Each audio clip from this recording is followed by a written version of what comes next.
क्या आपने कभी रात के गहरे सन्नाटे में उस क्षण को महसूस किया है जब बाहर की दुनिया शांत हो जाती है और भीतर से एक सूक्ष्म सी पुकार सुनाई देती है?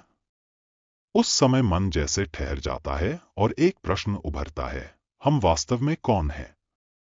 जिस मैं को हम हर दिन नाम, पहचान और व्यक्तित्व से जोड़ते हैं, क्या वह सच में हमारा वास्तविक स्वरूप है या उसके पीछे कोई और गहरी सच्चाई छिपी है? जब हम गहरी नींद में होते हैं, तब न हमारा नाम रहता है, न हमारा पद, न ही हमारा अहंकार। फिर भी सुबह जागते ही हमें अपने अस्तित्व की निरंतरता का अनुभव होता है। यह वही रहस्यमयी चेतना है जो शरीर के भीतर हर क्षण साक्षी बनकर जगमगा रही है, जो बदलते विचारों, भावनाओं और परिस्थितियों के बीच भी स्थिर बनी रहती है। अक्सर हम परमात्मा को दूर आकाश में बैठे किसी देवता के रूप में देखते हैं, भगवान को केवल मंदिरों की मूर्तियों तक सीमित कर देते हैं और आत्मा को एक दार्शनिक कल्पना मान लेते हैं। लेकिन क्या सच में ये तीनों अलग अलग हैं, या यह सब उसी एक अनंत चेतना की अलग अलग अभिव्यक्तियां हैं? आज के इस विशेष अध्याय में हम उसी रहस्य के पर्दे को हटाने की कोशिश करेंगे। प्राचीन उपनिषदों की गहराई, आत्मानुभूति की परंपरा और चेतना के आधुनिक विचारों के संगम पर खड़े होकर हम उस दिव्य सत्य को समझने का प्रयास करेंगे, जहां स्वयं को जानना ही परम सत्य को जानने की शुरुआत बन जाता है। तो आइए इस अद्भुत आध्यात्मिक यात्रा की शुरुआत करते हैं और परमात्मा के उस विराट स्वरूप से जुड़े 5 गहरे महासत्यों को एक एक करके समझते हैं। पहला रहस्य, परमात्मा, अस्तित्व का निराकार कॉस्मिक इंटेलिजेंस। परमात्मा कोई व्यक्ति नहीं, बल्कि वह असीम ब्रह्मा या परम चेतना है, जिससे यह समस्त दृश्य और अदृश्य ब्रह्मांड उत्पन्न हुआ है। इसे ऐसे समझिए जैसे रेडियो तरंगे पूरे कमरे में मौजूद हैं, लेकिन तब तक सुनाई नहीं देती जब तक आप रेडियो को सही फ्रीक्वेंसी पर न ट्यून करें। परमात्मा वह निर्गुण सत्ता है, जिसका न कोई रूप है, न आकार और न ही कोई सीमा। वह उस असीम आकाश के समान है, जिसमें अनगिनत आकाशगंगाएं एक धूल के कण की तरह तैर रही हैं। वह यूनिफाइड फील्ड है, जिसे आज का विज्ञान खोजने का प्रयास कर रहा है, एक ऐसी ऊर्जा जो सब कुछ नियंत्रित कर रही है, लेकिन स्वयं निर्लिप्त है। वह शून्य भी है क्योंकि वह निर्विकार है, और वह अनंत भी है क्योंकि उसी से सब कुछ प्रस्फुटित होता है। दूसरा रहस्य, भगवान, परमात्मा का सगुण और करुणामय अवतार। यहाँ भक्त अक्सर दुविधा में पड़ते हैं कि यदि परमात्मा निराकार है, तो हम साकार मूर्तियों की पूजा क्यों करते हैं?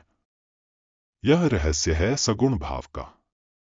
परमात्मा यदि निराकार हाइड्रोजन और ऑक्सीजन है, तो भगवान वह शीतल जल है जो हमारी प्यास बुझाता है। जब वही परम ऊर्जा भक्त के प्रेम, सघन श्रद्धा और पुकार के वश होकर एक विशेष दिव्य रूप, जैसे शिव, कृष्ण या राम, धारण करती है, तो वह भगवान कहलाती है।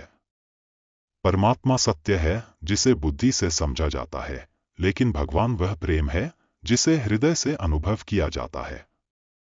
भगवान वह माध्यम है जिसके द्वारा असीम परमात्मा हमारे लिए सुलभ हो जाता है। वह निराकार सत्ता का वह चेहरा है जो हमसे संवाद करता है और हमारी प्रार्थनाओं को सुनता है। तीसरा रहस्य, आत्मा, परमात्मा का व्यक्तिगत अविनाशी अंश। आत्मा क्या है? ऋषियों ने उद्घोष किया, अयमात्मा ब्रह्मा, अर्थात यह आत्मा ही ब्रह्मा है। इसे एक महासागर और उसकी बूंद के उदाहरण से समझिए। बूंद का अपना अस्तित्व है, लेकिन उसके भीतर का सारा गुण, उसका खारापन और उसकी प्रकृति वही है जो महासागर की है। आत्मा वह दिव्य चेतना है जो आपके इस भौतिक शरीर के भीतर बैठकर संसार का अनुभव कर रही है। यह न कभी जन्म लेती है और न कभी मरती है। जैसे बिजली पंखे में जाकर हवा देती है और हीटर में जाकर गर्मी, वैसे ही एक ही आत्मा अलग अलग शरीरों में जाकर अलग अलग व्यक्तित्वों का आभास देती है।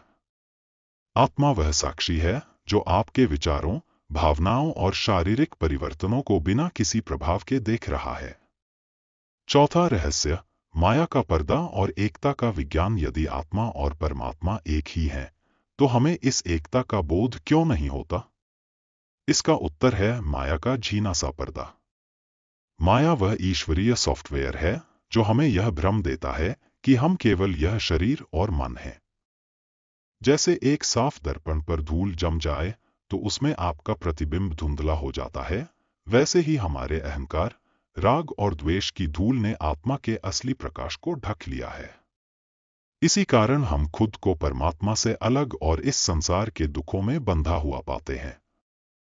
अद्वैत का रहस्य हमें सिखाता है कि जिस क्षण ध्यान और ज्ञान के माध्यम से यह अहंकार का पर्दा गिरता है, आत्मा को अनुभव होता है कि वह कभी परमात्मा से अलग थी ही नहीं। तत्वमसि अर्थात वह तू ही है।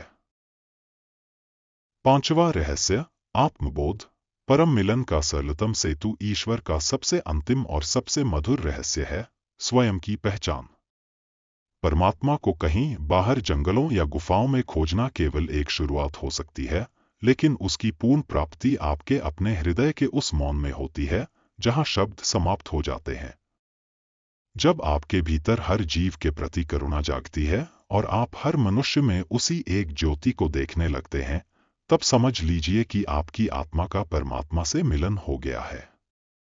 भगवान को बुद्धि से नहीं, बल्कि अनुभव से जाना जाता है।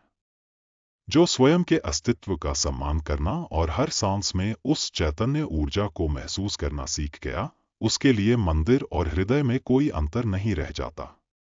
आप उस बूंद के समान हैं जिसमें पूरा महासागर छिपा हुआ है।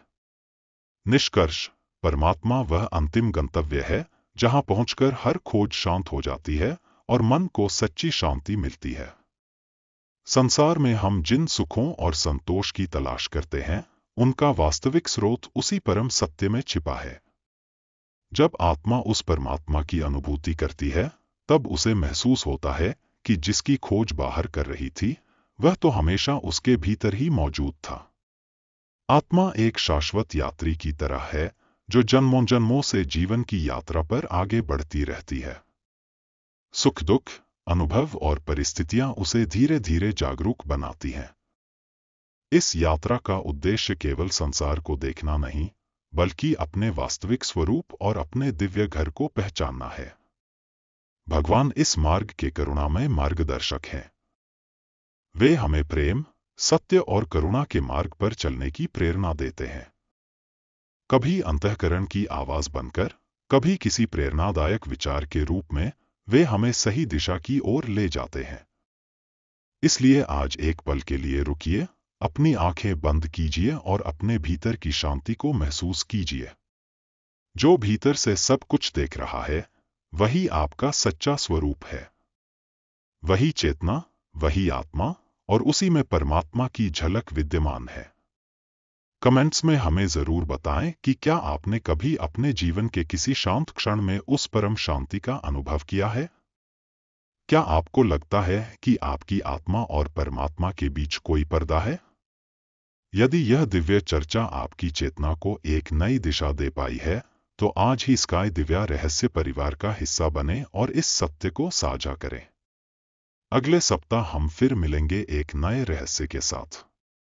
तब तक जागरूक रहिए, हर जीव में उस ईश्वर का दर्शन कीजिए।